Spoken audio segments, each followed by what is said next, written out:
Halo pemirsa Kitab Mawas Diri. Dalam video kali ini, saya akan membawakan sebuah pembahasan yang berjudul Sabdo Palon, Penasehat Raja Brawijaya V.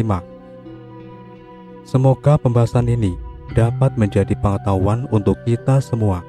Tanpa berlama-lama lagi, langsung saja kita ke pembahasannya. Sabdo Palon adalah pandita dan penasehat Prabu Brawijaya V, penguasa kuat terakhir yang beragama Hindu dari Kerajaan Mojopahit di Jawa. Bagian mitologi Jawa, keberadaan Sabdo Palon dipercaya membawa reksa kekuasaan di Jawa, Nusantara. Sabdo Palon diyakini merupakan penjelmaan derivatif Hyang Ismoyo atau Semar yang memiliki kewajiban menjadi pamomong semua penguasa atau manusia di Jawa, Nusantara. Sabdo Palon atau Semar atau Ismoyo diberi beberapa gelar, yaitu Batara Semar, Batara Ismoyo, Batara Isworo, Batara Samara, Sang Hyang Jagat Wungku, Sang Hyang Jati Waseso, Sang Hyang Suryakanta. Sedangkan dalam filosofi Jawa, Semar disebut juga Badra, yang kira-kira bila diterjemahkan berarti mengembani sifat membangun dan melaksanakan perintah Tuhan demi kesejahteraan manusia. Sabdo Palon diyakini sebagai penjelmaan Ismoyo atau Semar. Mitologi ini sebenarnya memiliki makna bahwa para penguasa yang diasuh atau dimong Sabdo Palon itu merupakan penguasa yang memiliki kedaulatan spiritual, yaitu penguasa yang agung, Binotoro, penguasa yang dipatuhi oleh seluruh rakyatnya dan disegani oleh penguasa-penguasa negara lain. Cerita yang banyak diyakini oleh para ahli kebatinan. Tugas Sabdo Palon terakhir adalah momong Prabu Brawijaya V di Mojopahit. Sabdo Palon memilih berpisah dengan momongannya karena Prabu Brawijaya pindah agama dari agama Siwa Buddha atau campuran Jawa, Hindu, dan Buddha menjadi Islam yang datang dari Arab. Dengan begitu, Prabu Brawijaya dianggap telah kehilangan kedaulatan spiritualnya. Sabdo Palon memilih mengundurkan diri dari kedudukannya, yaitu sebagai pamomong raja, kemudian bertapa tidur di pusat kawah Gunung Merapi selama 500 tahun. Selama Sabdo Palon bertapa itu, tanah Jawa tidak akan memiliki kedaulatan lagi, serta tidak dihormati oleh bangsa-bangsa lain. Terbukti bahwa sejak zaman Demak hingga Mataram Islam, para sultannya perlu memohon legitimasi kekuasaannya kepada ulama Mekah. Sedang para sultan dari wilayah Sumatera dan Banten, serta banyak lagi dari Indonesia Timur, memohon legitimasinya dari Daulah Ottoman Turki. Kesultanan Aceh sebelum perang melawan Belanda sebenarnya adalah salah satu wilayah Kesultanan Turki itu. Setelah itu, Jawa dan Nusantara dijajah Belanda, Inggris, dan Jepang. Itu berarti Jawa dan Nusantara tidak lagi memiliki kedaulatan spiritual. Meskipun dapat dikaji seperti itu, tetapi sebaiknya cerita mitologi Jawa tentang Sabdo Palon itu jangan diartikan sebagai penolakan Jawa terhadap Islam. Karena tidak ada ceritanya peradaban dan kebudayaan Jawa itu menolak masuknya paham agama macam apapun. Malah, Jawa biasanya dapat mendukung sehingga agama-agama yang masuk itu mencapai kemasannya di tanah Jawa. Tuntunan Jawa tentang penyembahan pribadi kepada Yang Maha Kuasa dibebaskan, terserah kepada pilihan masing-masing. Mau menyembah dengan cara agama apa saja tidak akan pernah disalahkan. Pokoknya paham dasar harus dilaksanakan manusia. adalah ketika hidup bermasyarakat, bergaul dengan sesama makhluk Tuhan yang Maha Agung. Jenis apapun, kewajibannya, setiap orang diharuskan ikut memperindah keindahan jagat dengan cara memelihara dan melestarikan keselarasan atau keharmonisan antar sesama makhluk dan menjauhkan diri dari perselisihan. Sekali lagi, Memayu Hayoning Bawono. Cerita Sabdo Palon itu, apabila benar-benar didalami sungguh-sungguh, malah jelas menggambarkan kesalahan Prabu Brawijaya dalam mengelola kedaulatan yang digenggamnya. Sebab Prabu Brawijaya yang kaya raya dan berkedudukan sebagai maharaja, diukung Raja Brana lan kuasa, lupa melaksanakan amanah kedaulatannya dengan benar. Ceritanya, Prabu Brawijaya terakhir memiliki selir yang banyak sekali, maka anaknya juga sangat banyak. Semua anak-anak itu lalu diberi kedudukan mengurus pemerintahan negara Mojopahit. Oleh sebab itu, Raja Mojopahit lalu hilang kewibawaannya. Negara besar itu menjadi ringkih. Akhirnya ketika para bupati pesisir membantu Demak berperang dengan Mojopahit, rakyat Mojopahit tidak mau membela atau tidak ikut mempertahankannya. Sabdo Palon sebenarnya merupakan simbol atau personifikasi kesetiaan rakyat kepada rajanya, kepada pemimpin negaranya, atau kepada pemerintahannya. Sabdo Palon memilih pisah dari Prabu Brawijaya. Berarti rakyat sudah kehilangan kesetiaannya kepada Raja Majapahit itu. Istilahnya, terjadi pembangunan publik terhadap kepemimpinan Brawijaya. Tidak mau membela kerajaan ketika berperang melawan Demak dan bupati-bupati pesisir. Cerita itu disamarkan dengan pernyataan bahwa Sabdo Palon akan bertapa tidur selama 500 tahun. Cerita itu juga memuat pengertian bahwa 500 tahun setelah runtuhnya Mojopahit, rakyat Jawa atau Nusantara akan tumbuh kembali kesadarannya sebagai bangsa terjajah dan akan memiliki kesetiaan kembali kepada pemimpin bangsanya. Munculnya rasa kebangsaan dan kesetiaan terhadap tanah air itu digambarkan tidak dapat dibendung, seperti meletusnya Gunung Merapi. Namanya disebutkan dalam serat Dharma Gandul, suatu tembang Mojopat, kesusteraan Jawa Baru, berbahasa Ngoko. Disebutkan bahwa Sabdo Palon tidak bisa menerima suatu Prabu Brawijaya digulingkan pada tahun 1478 oleh tentara Demak dengan bantuan dari Wali Songo. Umumnya, dalam sejarah dinyatakan bahwa Brawijaya digulingkan oleh Girindrawardhana. Ia lalu bersumpah akan kembali setelah 500 tahun. Saat korupsi merajalela dan bencana melanda untuk mengembalikan kejayaan agama dan kebudayaan Hindu. Dalam Dharma Gandul, agama orang Jawa disebut agama Buddha. Serat Dharma Wulan juga berkisah tentang tokoh ini. Pada tahun 1978, Gunung Semeru meletus dan membuat sebagian orang percaya atas ramalan Sabdo Palon tersebut. Tokoh Sabdo Palon dihormati di kalangan revivalis Hindu di Jawa, serta di kalangan aliran tertentu, penghayat kejawen. Patung untuk menghormatinya dapat dijumpai di Candi Ceto, Jawa Tengah. Sabdo Palon seringkali dikaitkan dengan satu tokoh lain, Noyo Genggong, sesama penasihat Brawijaya V. Sebenarnya, tidak jelas apakah kedua tokoh ini orang yang sama atau berbeda.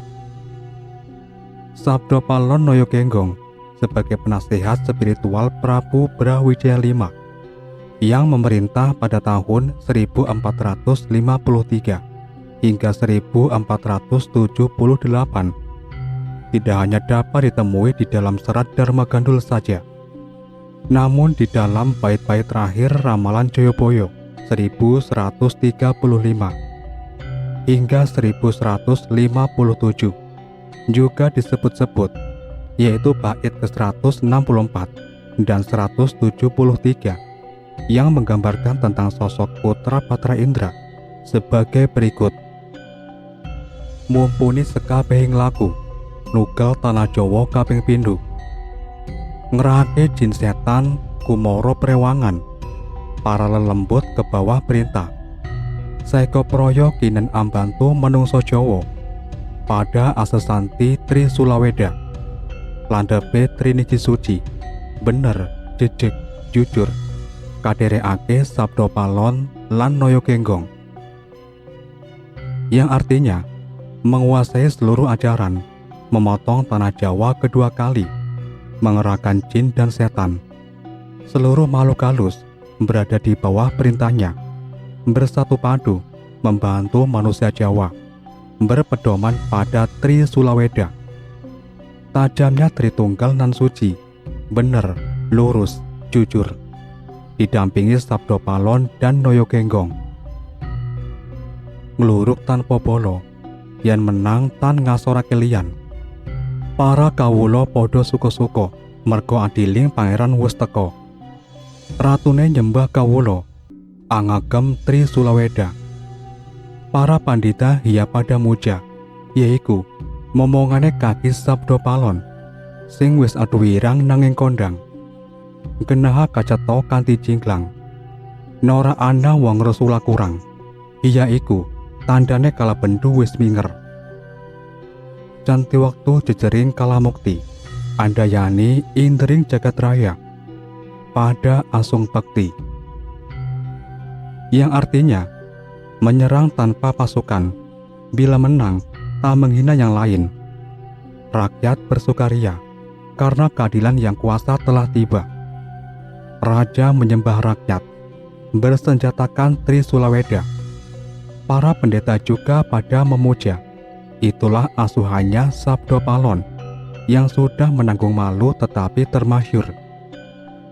Segalanya tampak terang benderang, tak ada yang mengeluh kekurangan.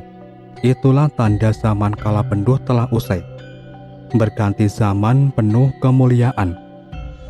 Memperkokoh tatanan jagat raya, semuanya menaruh rasa hormat yang tinggi. Sabdo palon ature sendu, kula niki ratu dang hyang sing rumeksa tanah Jawa. Sinten ingkang jumeneng nata dadosa momongan kula. Wiwit saking leluhur paduka rumiyin, Sang Wiku Manumanasa, Sakutrem lan Bambang Sakri, run tumurun ngantos dumugi sapriki, kula momong pikukuh lajar Jawi. Dumugi sapriki umur kula sampun 2000 langkung 3 tahun momong lajar Jawi, boten wonten ingkang ewah agamanipun. Yang artinya sabdo palon berkata sedih, hamba ini ratu dang hyang yang menjaga tanah Jawa. Siapa yang bertahta menjadi asuhan hamba, mulai dari leluhur paduka dahulu, Sang Wiku Manumanasa, Sakutrem dan Bambang Sakri. Turun-temurun sampai sekarang, hamba mengasuh keturunan raja-raja Jawa. Sampai sekarang ini, usia hamba sudah 2000 tahun, lebih 3 tahun. Dalam mengasuh raja-raja tanah Jawa, tidak ada yang berubah agamanya. Ungkapan di atas menyatakan bahwa sabdo palon atau Semar telah ada di bumi Nusantara ini, bahkan 525 tahun sebelum Masehi. Jika dihitung dari berakhirnya kekuasaan Prabu Brawijaya pada tahun 1478, saat ini berarti usia sabdo palon telah mencapai 2530 tahun lebih.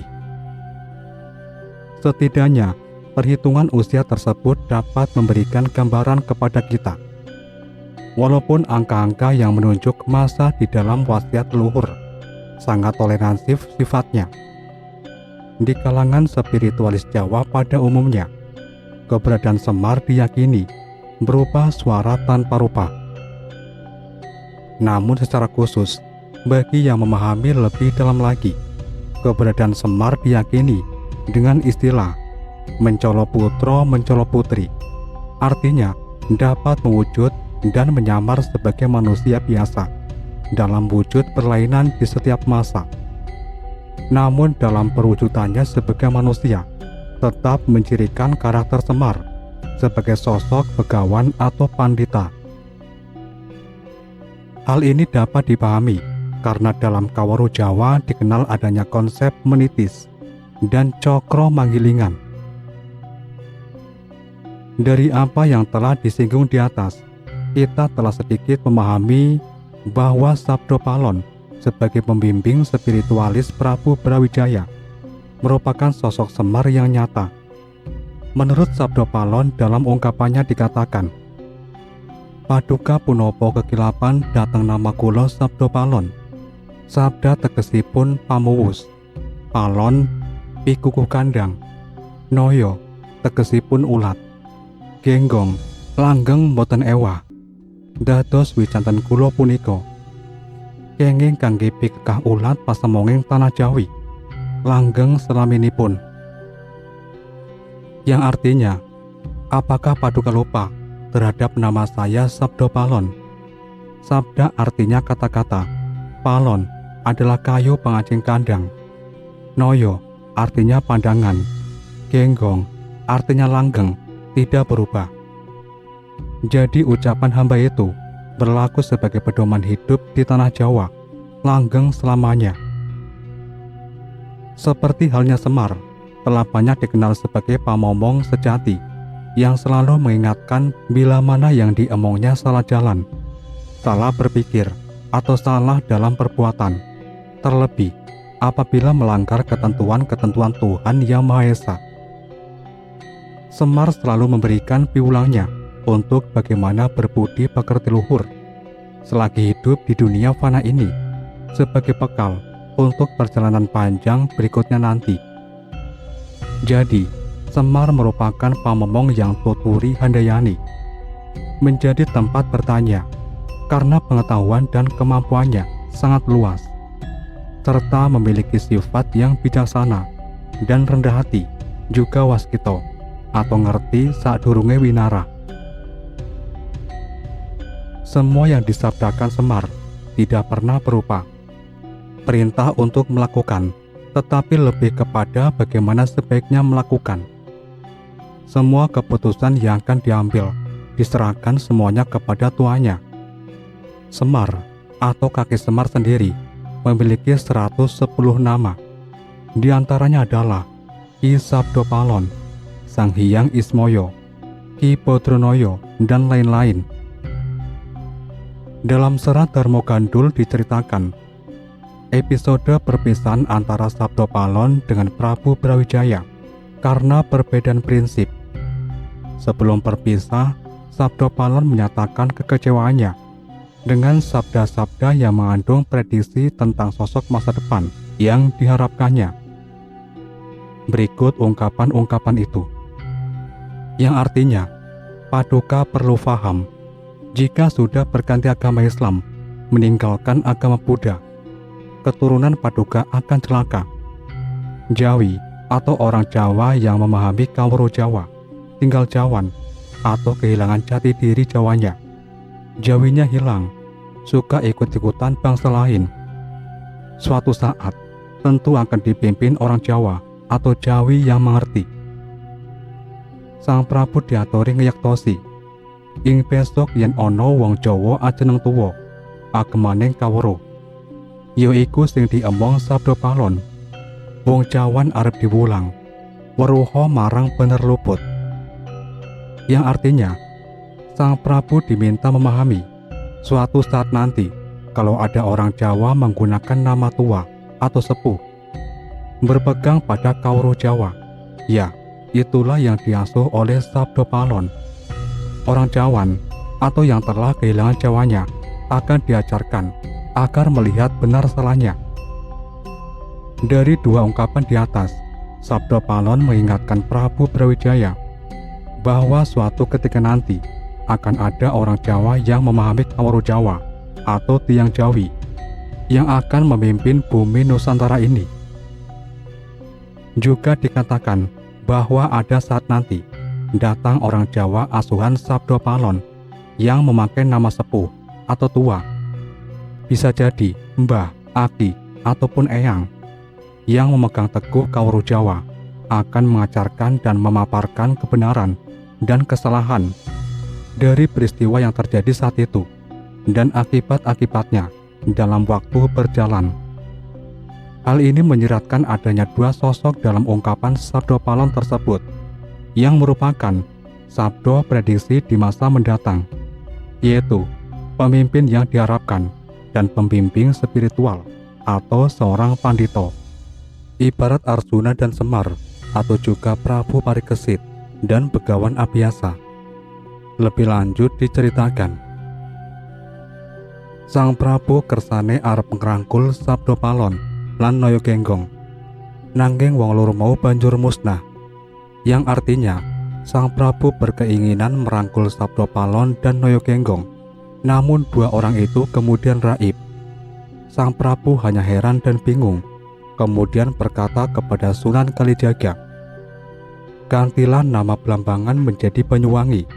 Jadikan ini sebagai tanda kembalinya Sabdo Palon di tanah Jawa, membawa asuhannya." Dari kalimat ini jelas menandakan bahwa Sabdo Palon dan Prabu Brawijaya berpisah di tempat yang sekarang bernama Banyuwangi. Tanah seberang yang dimaksud tidak lain tidak bukan adalah Pulau Bali. Sampai di sini dulu pembahasan kita kali ini, dan nantikan kelanjutan pembahasan ini di video berikutnya.